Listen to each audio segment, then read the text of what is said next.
24 मार्च को भद्रा के पहले या बाद में रात्रि में होलिका का दहन किया जाएगा। ज्योतिष मान्यता के अनुसार भद्रा पुंज के समय में होलिका दहन करने की बात की जाती है। होलिका दहन के पूर्व क्या करना चाहिए और होलिका दहन के बाद क्या करना शुभ होता है, इसके बारे में कुछ खास जानकारियां लेकर आज मैं इस वीडियो में उपस्थित हुई हूँ। ओम नमः शिवाय, जय श्री कृष्णा। आप सभी का सनातन धर्मसार चैनल पर बहुत बहुत स्वागत है। तो देर न करते हुए वीडियो में सबसे पहले जानते हैं कि होलिका दहन के पूर्व हमें क्या करना चाहिए। तो मित्रों, होलिका दहन से पहले होलिका दहन की कुछ आवश्यक सामग्री होती है जिन्हें हमें एकत्रित कर लेना चाहिए।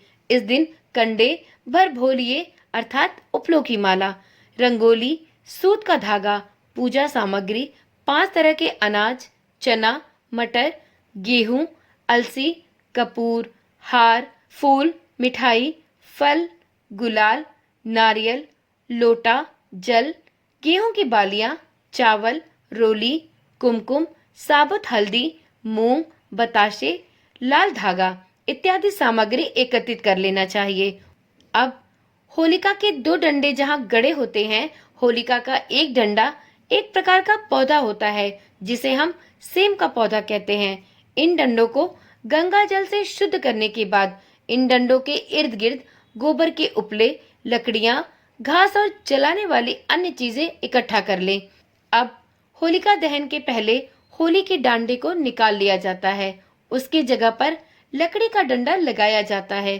फिर विधिवत रूप से होली की पूजा की जाती है और अंत में उसे जला दिया जाता है। उपरोक्त बताई गई पूजा सामग्री का उपयोग करके होलिका की पूजा की जाती है। होलिका में भर भोलिये जलाने की परंपरा सदियों से चली आ रही है। होली की आग लगाने से पहले इस भर भोलिये की माला को अपने भाइयों के सिर के ऊपर से 7 बार घुमाकर फेंका जाता है। रात को होलिका दहन के समय यह माला होलिका के साथ ही जलाई जाती है। इस भर भोलिये की माला को जलाने का सिर्फ इतना ही आशय है कि होलिका के साथ भाइयों पर लगी बुरी नजर भी जल जाए। प्रहलाद और भगवान नृसिंह के मंत्रों का उच्चारण करते हुए पूजन सामग्री से होलिका की पूजा करें। फिर प्रहलाद की और फिर भगवान नृसिंह की पूजा करें। बारी बारी से तीनों को अक्षत, फूल, रोली, गंध आदि अर्पित करें। फिर हनुमान जी, शीतला माता और अपने पितरों की पूजा करें। इसके बाद होलिका की अग्नि की 7 बार परिक्रमा करते हुए होलिका में कच्चा सूत लपेटें। उसके बाद जल, नारियल, कपूर, चना, गन्ना, मटर, गेहूं और अन्य पूजा सामग्री होलिका को अर्पित करें। इसके बाद होलिका दहन की प्रक्रिया प्रारंभ करें और होलिका में अग्नि प्रज्वलित कर दें। फिर जलती हुई होलिका की भी पूजा और परिक्रमा अवश्य करें। तो ये थी वो जानकारियां जो आपको होलिका दहन से पूर्व करनी है। तो चलिए अब जानते हैं कि होलिका दहन के बाद क्या करना चाहिए। तो मित्रों, होलिका दहन के दूसरे दिन होलिका को ठंडा करने के लिए थोड़ा जल डालकर उसकी पूजा करें। फिर होलिका की विधिवत पूजा करने के बाद उसकी परिक्रमा अवश्य लगाएं। होलिका की भस्म या राख को अपने और अपने परिवार के सभी सदस्यों के मस्तक पर लगाएं।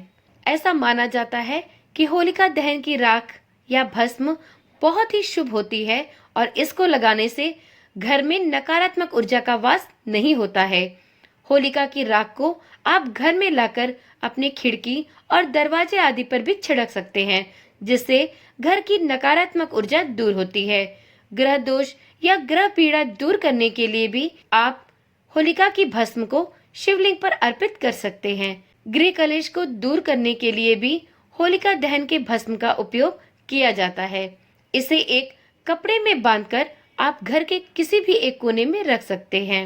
तो ये थी कुछ विशेष जानकारियां जो आपको होलिका दहन के पहले और होलिका दहन के बाद अवश्य ही करनी चाहिए।